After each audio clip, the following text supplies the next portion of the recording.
It shattered before I could stop him. The sound came first, high, brittle, final. Glass on tile. A hollow explosion in the kitchen. I turned the corner and saw him. Cody, my stepson, standing over a field of porcelain shards, still laughing into his phone like he was filming a sketch. His thumb hovered above the screen. Post. Gone. Uploaded. Done. Trash deserves the trash, the caption read. He didn't even look ashamed. That vase wasn't junk. It wasn't some clearance bin decoration or plastic stand-in. That vase belonged to my mother. She kept it on her mantle for 4 decades. Through layoffs, cancer treatments, power outages, every dark season. It had seen more Christmas mornings than Cody had birthdays. I remember her hands rinsing it delicately under warm water, the way she whistled while arranging dried hydrangeas or clipping holly from the bush outside our childhood home. It had meaning. It held breath, memory, softness. All the things this house lacked. And now it was dust. Cody caught my eye. He smirked. It's not that deep, he said. I didn't reply. He was 17, old enough to know better, but still young enough to weaponize that in every excuse. I stood in the doorway of the kitchen and stared at what was left of her. Jagged curves, the crumpled stem, a streak of powder trailing into the grout. He walked right past me, phone still in hand, chuckling, probably checking the likes. That night, when the house went still, I sat at the kitchen table with a bourbon and a tape measure. Notepad, packing tape. I didn't write a letter. I wrote a list. Every item I'd bought for him since Lindsay and I got married. All of it. Labeled, dated, categorized. Laptop, MacBook Pro. School and gaming. Paid in full. PlayStation 5 launch week. He'd cried when it arrived. Jordan 4's resale price nearly triple retail. iPhone, the newest model. He always had the newest model. Beats headphones. Gaming monitor. LED keyboard. Bluetooth speaker. North Face jacket. Spotify Premium. Amazon Prime. All of it came from me. The phone plan alone had my name on the contract. Not Lindsay's. Not his real father's, who hadn't called in 6 months. I moved quietly through his room. Packed box after box. No anger. Just a steady, cold rhythm. By 2 a.m. The room looked like a stripped motel. I left him the mattress, an old hoodie, and a worn paperback he once claimed to like. Nothing else. I put the Ziploc bag of vase fragments on his pillow. Let him wake up to it. When he came downstairs the next morning, his face was flushed with disbelief. What the hell, man? I sipped my coffee. You packed up all my stuff. I nodded. That's my stuff. No, I said, sliding the receipts across the table. It's mine. All of it. He scanned the list. His fingers trembled. You can't do this. This is abuse. I met his eyes. It's consequence. He stormed out of the kitchen, muttering. The front door slammed. Lindsay came home at noon. She didn't speak right away. I heard her drop her purse, heard her footsteps up the stairs, heard the soft gasp when she saw the boxes. She didn't call for me. She called for Cody. They spoke in muffled tones behind his door. When she came down, her face was taut with controlled frustration. He said it was just a joke. I didn't respond. You overreacted. I held up the bag. Her face twisted. She didn't even like vases, she said, softer now. You told me she always complained about knickknacks. That one she liked. He's a kid. He's cruel. She looked away. Lindsay never defended me outright. Not with him. She'd correct him when it became unavoidable, when he crossed into open defiance or cruelty, but only with soft words. Never with loyalty. That night, I sat on the porch alone. The list was still in my pocket. I read through it again, not to punish myself but to remind myself of the ledger. 5 years. Over $12,000 in goods and services, gifts and upgrades, convenience and comfort. Not a single thing was ever returned, replaced, or earned. It had all flowed one direction. And yet, when that vase hit the floor, the look on his face said everything. He wasn't afraid.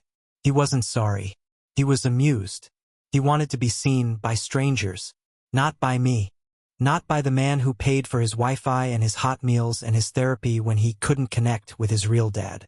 He wanted clicks. And when Lindsay told me he didn't mean it, all I could think was, she's right. He didn't mean the damage. He didn't mean the grief. He didn't mean the inheritance. He didn't mean the time, the quiet, the love. He didn't mean anything. But that doesn't mean it didn't count. The next morning, he asked for his phone back. I told him no. He said he needed it for school. I told him to borrow Lindsay's. Is this how it's going to be now? He said.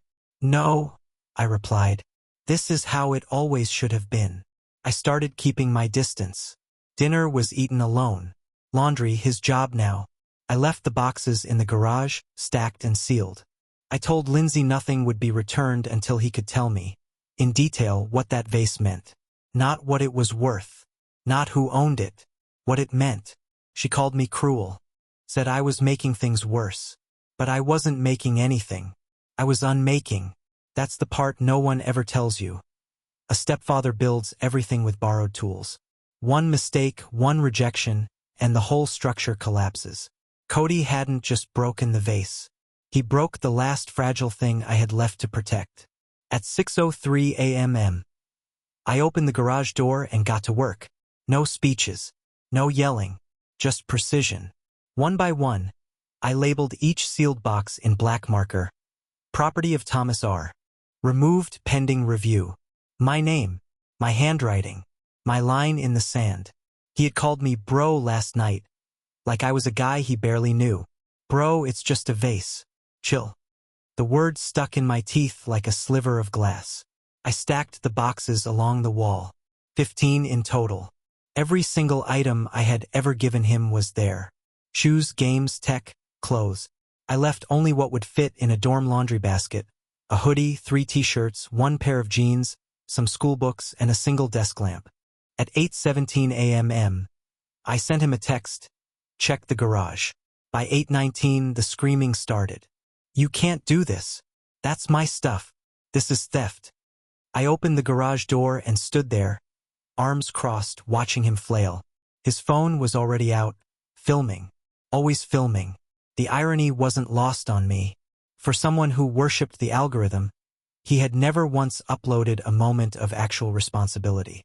This is illegal, he shouted. I walked to my truck, opened the glove compartment, and handed him a folder, tabbed, dated, notarized copies of every big-ticket receipt I'd ever accumulated in 5 years. I kept them not out of paranoia, but because that's what a man does when no one else keeps track. Every laptop serial number, every Apple Care plan, every wireless carrier agreement, every shipping invoice. He flipped through it, growing quieter by the page. Why would you even save all this? He asked, deflated. So I'd remember. That night, Lindsay tried to wedge herself in between us. She called it overkill. She said I was making a bigger deal out of this than necessary. He's just a teenager, she said. They act out. They make mistakes. Let me ask you something, I said, calm as a lake at midnight. What would have happened if I smashed something of his? Live on TikTok. Called it trash. Laughed while I did it. She blinked, processing. He would have lost his mind, I answered for her. You would have called it abuse. But when it goes the other way, it's just a joke. He's hurting, she said, her voice quieter now. You know his dad barely calls. You know how he acts out. It's all defense. No, I said, shaking my head. It's disrespect. Dressed up as content. She didn't answer. Not right away. That was the moment I knew she wasn't neutral. She wasn't torn. She was choosing silence. Again. 2 days later, Cody tried his first apology. He waited until Lindsay was in the room, of course. Witnesses always help. He knocked lightly on the doorframe while I sat at the kitchen table, paying bills. I just wanted to say, I guess I'm sorry. About the vase. I didn't look up. Why are you sorry? Because you're mad, he said, trying to sound mature. That's not an apology, I said, still focused on the spreadsheet. That's a strategy. He rolled his eyes. You always twist things. No, I said. You twist things.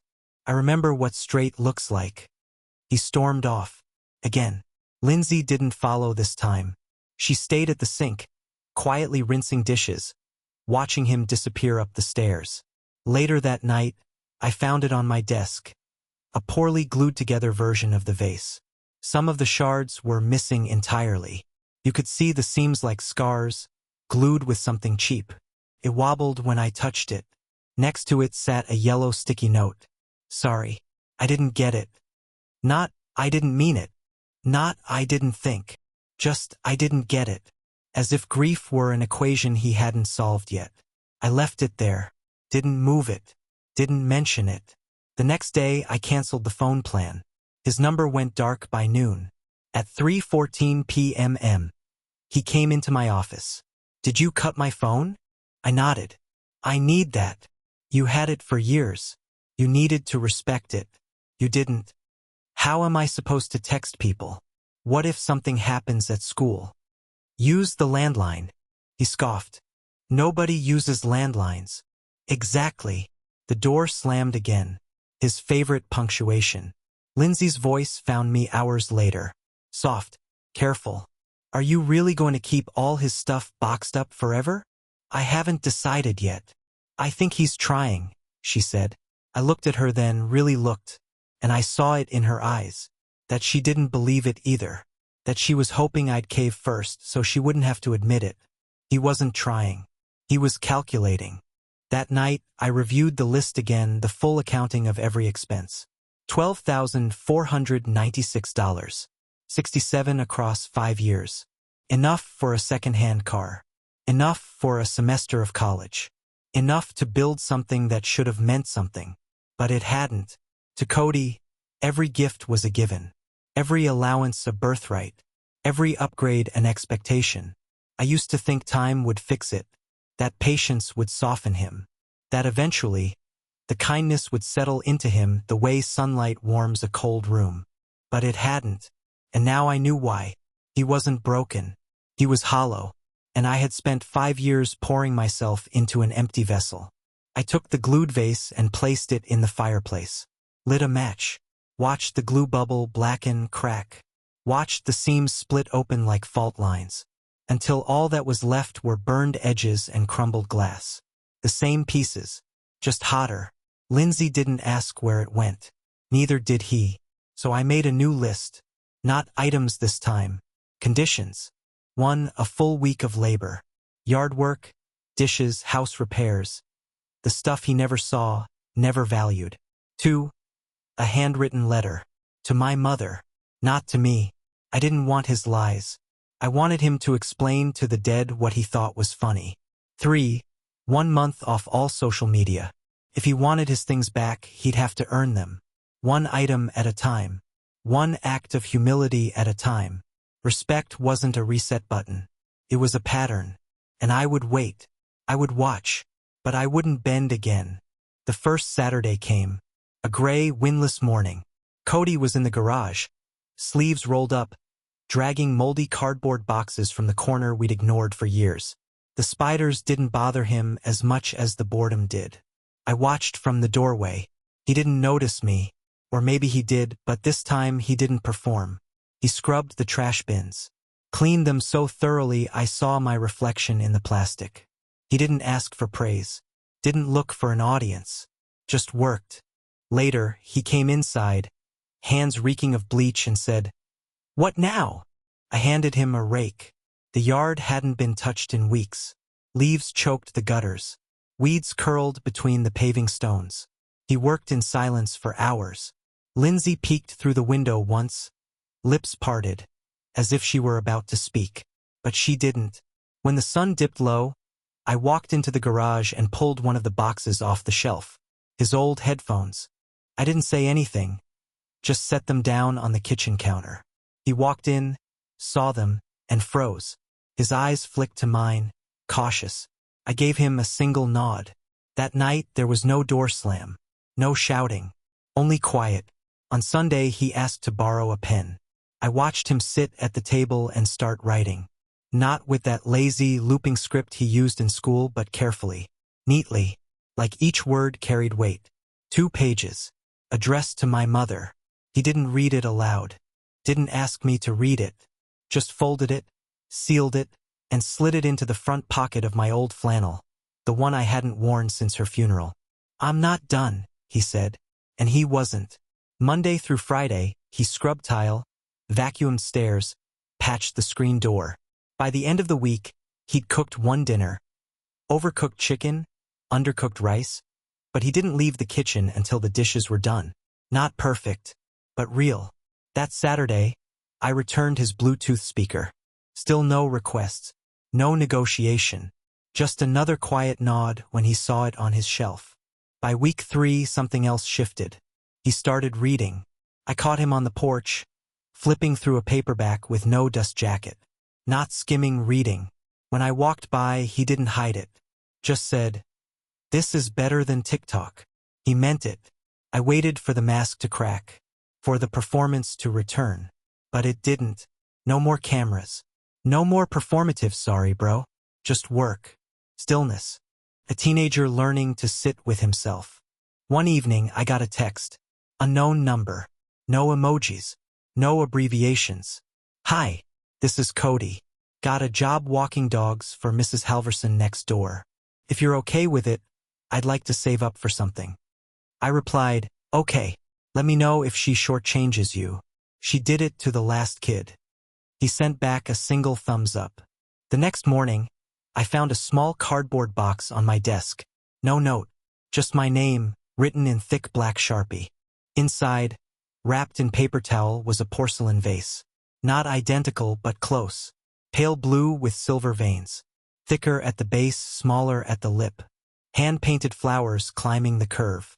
Still wet in places, like it had been finished yesterday. There was a printed receipt from Etsy. Hand-thrown by a woman in Oregon. The total, $142.33. In the corner of the invoice, a note in Cody's handwriting. She didn't have the same design, but I asked her to make something close. "I know it's not hers. I know it's not yours. But I wanted to try." Underneath, he'd left a $5 bill. "I'll pay you back the rest," he wrote. But I wanted to give something back that mattered. I stood in the doorway to his room for a long time. He was at his desk, hunched over another paperback, earphones in.